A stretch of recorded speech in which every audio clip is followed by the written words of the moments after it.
5 minutes past the top of the hour. Welcome to the program. This is still Good Morning Kenya. Time for our last conversation this Wednesday. And you know, it's Master's Lifestyle being on a Wednesday. This morning, we want to deeply focus on the events industry. What exactly goes into that? If you're someone who wants to get into this kind of business, the things you need to understand. Also, especially as a model, what are the nitty-gritties? My guest this morning is Caroline Wambui, CEO, Usher's Kenya. Good morning. Good morning. I can see already you're just in a light, easy mood, which is a good thing for this convo. Okay. Let's begin from the tops Yes. to understand what Usher's Kenya is all about, at least to build some context as we go on with our conversation. Okay, Usher's Kenya is a company formed by young people. So we were a group of models and we used to go for events a lot. Mostly when you're a runway model and you're beginning your journey, we used to be invited for ushering events. So I discovered there's a gap. Someone needed to fill the gap of having an ushering company. So it's an ushering company. We also do commercials, we do adverts. We also have bodyguards right now. Okay.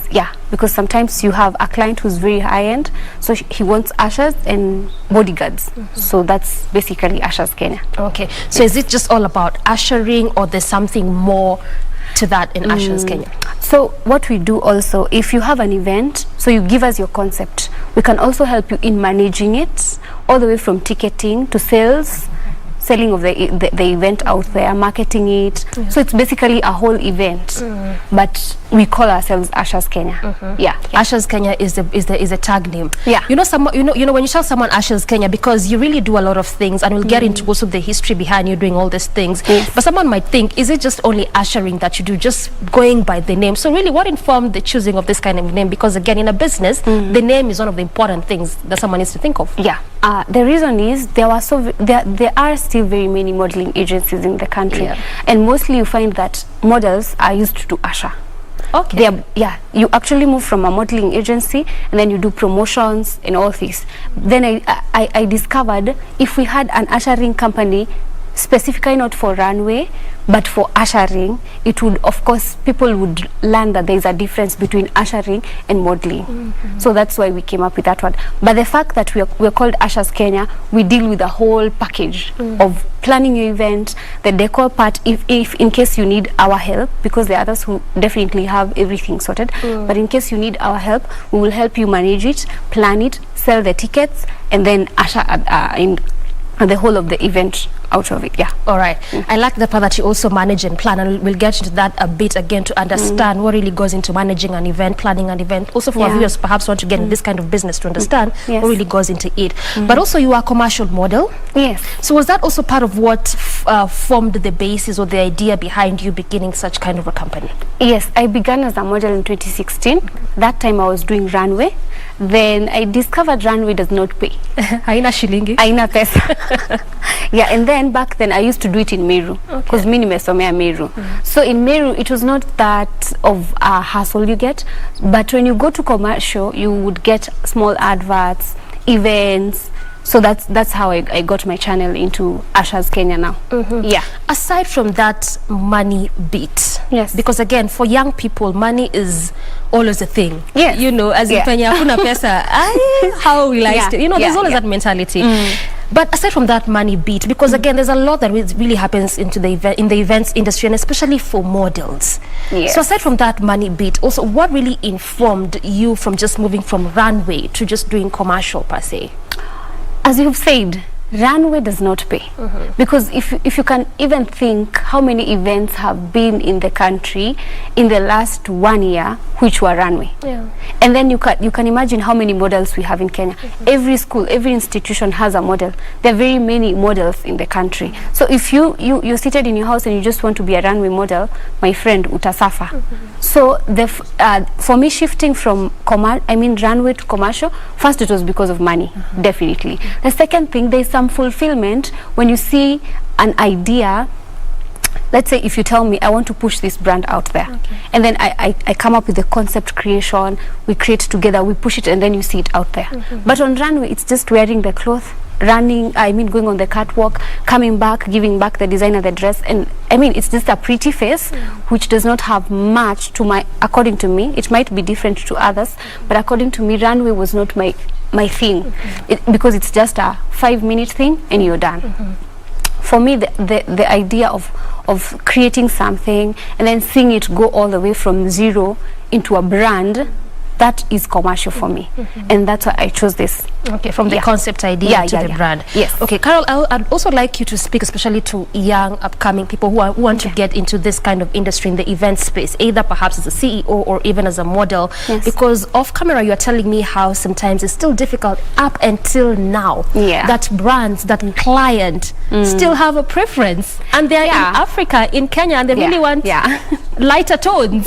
How does that work? I know. Make us understand a bit about that. And just to take you somewhat back, the reason most models don't make it on runway is because also of the skin tone issue.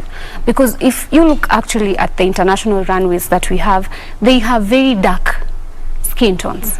You've noticed not just dark, very dark. Very dark. South Sudanese sort of, you know, very dark, rich, dark color. But when you come to us, we're sort of in tone between. You're not light, you're not dark, you're just there. Yeah. Not very many designers want to work with you, and it's very sad because that's who we are, right? Why is that? I don't know how they do it, but the truth of the matter is I think it's also a challenge to them, because the moment you're trying to sell someone who's very beautiful and is very dark, but the people you're selling to, they're in between, or someone who's very light and the person you're selling the dress to or the brand to is in between, it does not really go well. But to be honest, it's been a challenge. It is still a challenge. Even into ushering, you find clients want a certain skin tone and a certain type of body too. Okay. Yes. So it goes beyond the skin color. It goes beyond that. Although, okay, when us we're choosing, we have a variety of people. Like in my company, we have as many as 70. So I have dark, I have light, I have my skin tone, I have chocolate, I have everything. So that when a client comes, I'll give you all the people that I have, and then you will choose. But to be honest, it's still a challenge. Most people go for extremely light or extremely dark. And nowadays, the idea of a size 8 or a size 6, in Kenya. In Kenya, yes. Or in Africa as a whole. In Africa, I think. For you as a person, have you faced that challenge, even when you're still doing perhaps runway or commercial, it could be either, have you faced, because you're in between, you know, you are not as light, you're not dark, you're there in between. And I believe you're talented. So was that also a challenge, and perhaps how did you deal with it, just to make also young girls understand? For me, first of all, I can tell you for a fact, when you're in between, it's very easy for you to get someone to do your makeup. Okay. But when you're off, somehow it's also very hard. But it's very easy for designers to select you, or for judges and everything. So for me, I knew my stand, and as much as it was a bit shaky for me to kind of get my stand and everything, first, me, I'm very short. When it comes to the rank of 5'6", 5'8", and all that, I am 5'6", 5'7". So really also my height was not very friendly. And you see, if you want to make it in runway, you have to be extremely tall.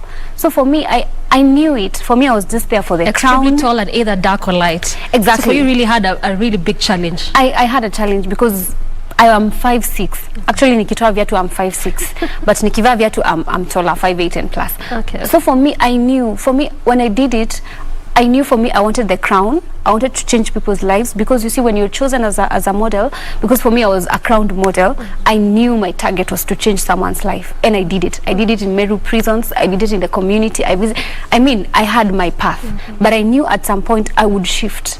So I didn't have time for skin tones and all that, and my height. And actually, when I got it, I was ready. I was ready, because I knew at some point I wouldn't go far. Yeah, but that does not mean that when you're my skin tone, you can't go far. I mean, it's just you to know that there are brands in Kenya who are interested with working with your skin tone. Look for them again.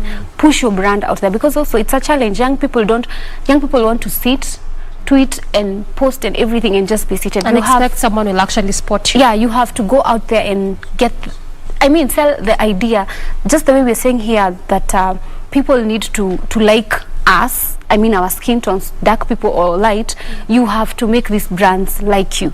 If it's about your height, if it's about what you're bringing on the table, what do you have as a person? Is it the idea? Is it your professionalism? I mean, You just can't be a beauty without nothing.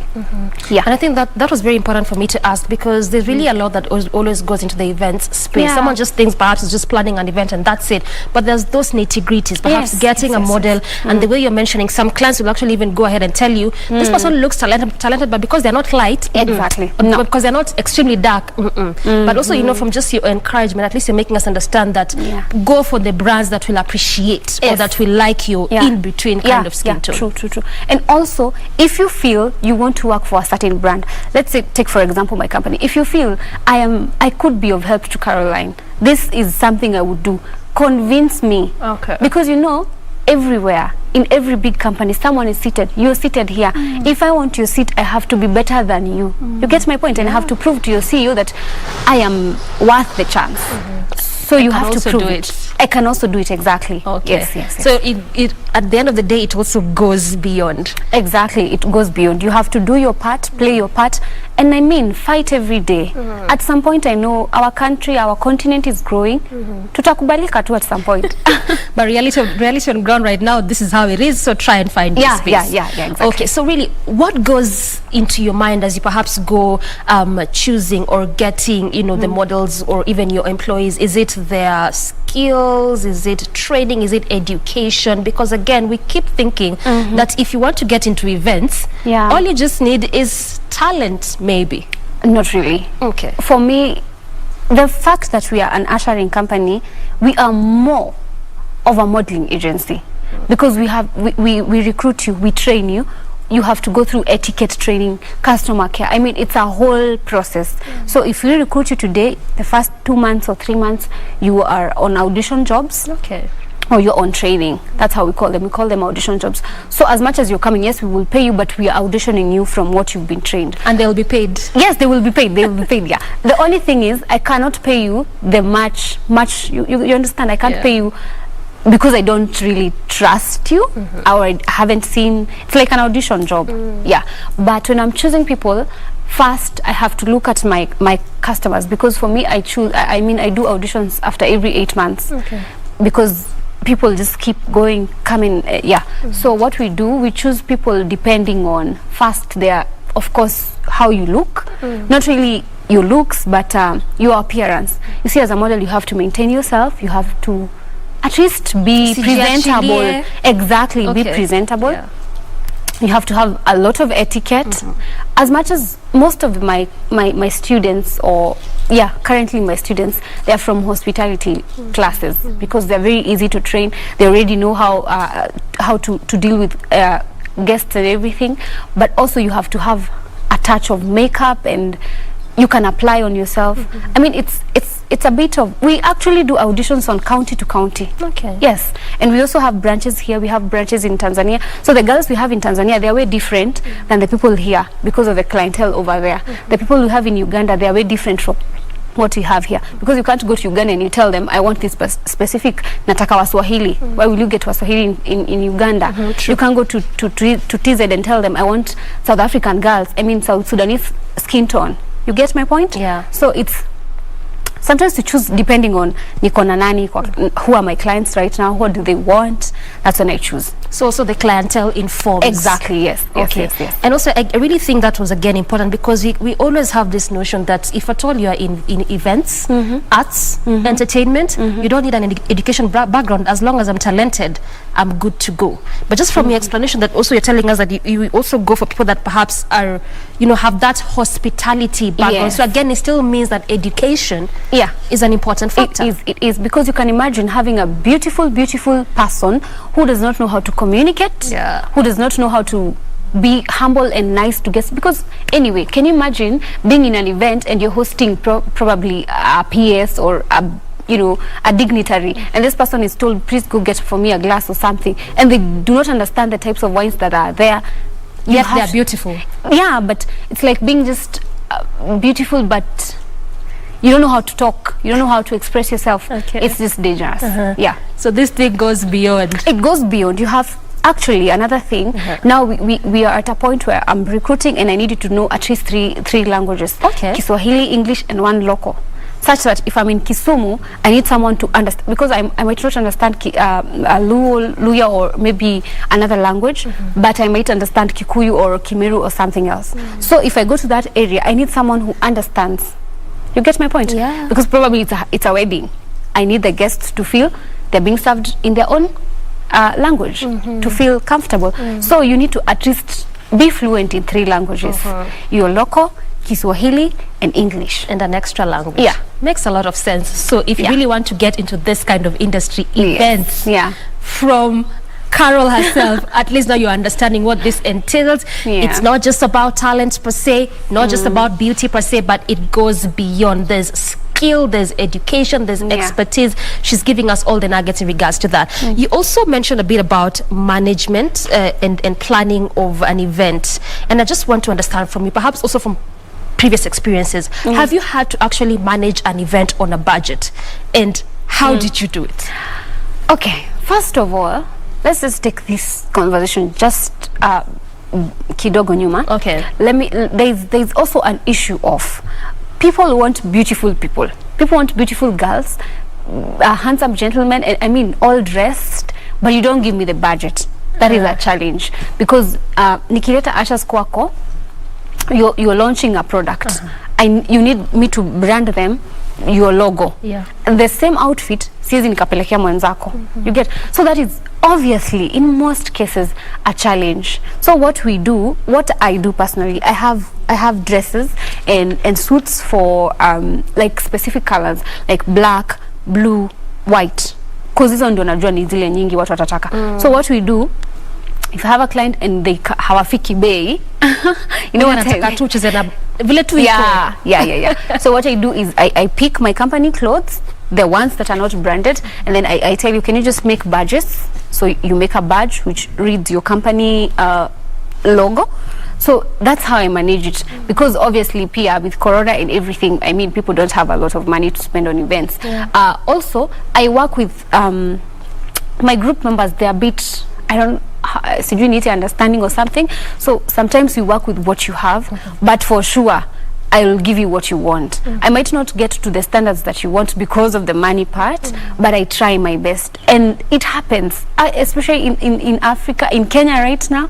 It happens a lot. Most of the time watu hawafiki bei, but they want quality. They want quality. Yeah, and you just, I mean, I don't know, sometimes you just at a crossroad, you don't know what to do. But for me, I have uniforms zile hazina brand.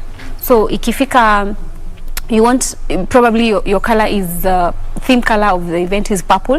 I might not get purple, but I might get a black dress which is nice, and then I just like give them probably like chains or something, or a scarf which is purple, and black shoes, so that tuendanishe tu. So you just try to reach to what they want, but haiko pale. Exactly. I mean, I feel like that is a really a big challenge. It cuts across not just events, arts and entertainment. I don't know if it's because perhaps as Africans we really don't appreciate perhaps the work that goes into this kind of spaces. That's why someone will come and tell you nataka ikae hivi na hivi na hivi, and the budget is not quite there yet.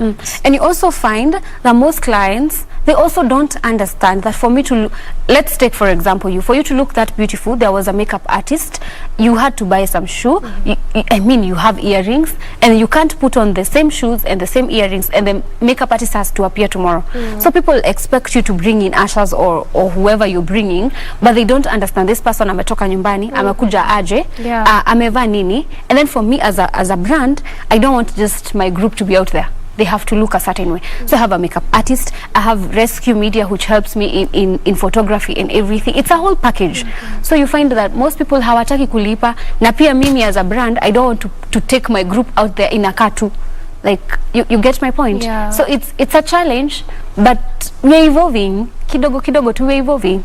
So people should start appreciating the event space. Yes, and also appreciating that when you see something beautiful, kuna mtu hapo nyuma ametengeneza. Yeah. Because you're mentioning, I mean, there's a lot that goes into that. You've mentioned that there's rescue media, there's the girls who are the models, you know, there's the clothes that goes into it. Before actually that event looks the way it looks. Yes. You know, there's a lot that goes into that kind of space. So in essence, then how do you deal with those difficult, irate clients? That enye unaambia kuna venye tu lazima uongeze hiyo pesa ama tu kuna vile you have to do ABCD, but they still go like no.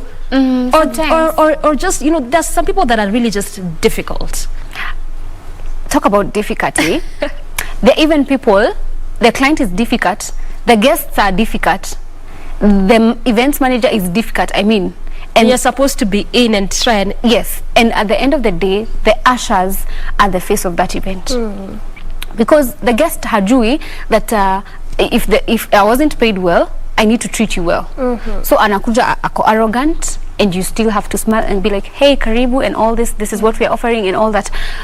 But for me, I've trained my girls, as I've told you, most of my group and my group is from most of them are actually from hospitality classes, and if you're not, we will train you how to go about it. So we try as much as possible to be accommodating, because that's the role of any brand ambassador out there. You have to be accommodating, you have to be understanding, you play your part, but of course it gets to a point inaita tu bodyguard sasa namwambia mimi nimeshindwa. That's why you have bodyguards. That's why I have bodyguards. And let me also tell you another thing. The reason I have bodyguards, it's not just for their security. If you have a wedding, you might need my bodyguards, but I also need my security for my girls. You can imagine we are probably bringing in a celebrity in Kenya.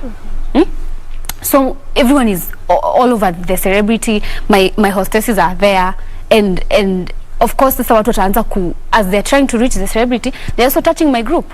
So that's where the bodyguard part comes in. And that's why I'm telling you, people want to pay, but they don't understand that you're not just paying for the hostess. There's a whole thing behind her. Kuna lazima, because also I cannot keep following the event probably, or the artist's photographer anipe picha, sababu pia ule anafuata the main guy. My main guy in that event is my girls and my gents, you get. So I also have to have a photographer, and ndio nakwambia most of these people, they want to pay small money, but they don't understand it's a whole package. It's a whole package.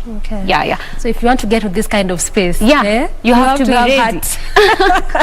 It's not so easy. It's not that easy. All right. So then, from your perspective, which event would you say that this actually was your biggest achievement, and what was it about it? Because I mean, just borrowing from our conversation, we are really hearing a lot of the challenges in this kind of industry. Someone might actually think, okay, so hakuna anything good about events? Actually, there are and there is still very much benefit in the industry. First of all, I can tell you, I have seen my girls evolve. For me, I think because I was a crown model, because when you're a crown model, you trained how to be nice to people and give back. So for me, I have seen my girls move from zero all the way, because I have companies which actually adopt them. Like anachukua model, anaona amefanya kazi vizuri, anakwambia why don't you give me that model for a full-time contract? So for me, that one is very key. I sleep very happily, you know, at night. You've contributed. Exactly. Because right now I have like 20 wako contracted, like 2 years. So that's one. For sure. Second, you make a lot of connections in these events, because you meet, of course, guests, and then you try to explain to them, this is what I do, That's number 2, the connections that you get. Number 3, there is the money part. And number 4, it's very fulfilling, as I've told you, to take a room like this one, fill people in, and see the dream carrier or the dream bearer deliver what they wanted. Thank you so much, Carol, at least for your insights and making us understand more about this kind of space and what someone needs to do perhaps to get to the events industry. Thank you. All right, and that was Carol Wambui, CEO Usher's Kenya. That is where we bring this conversation to a close. I'm Doreen Arange on behalf of the entire team. Thank you so much for watching. Till tomorrow, good morning. Thank you.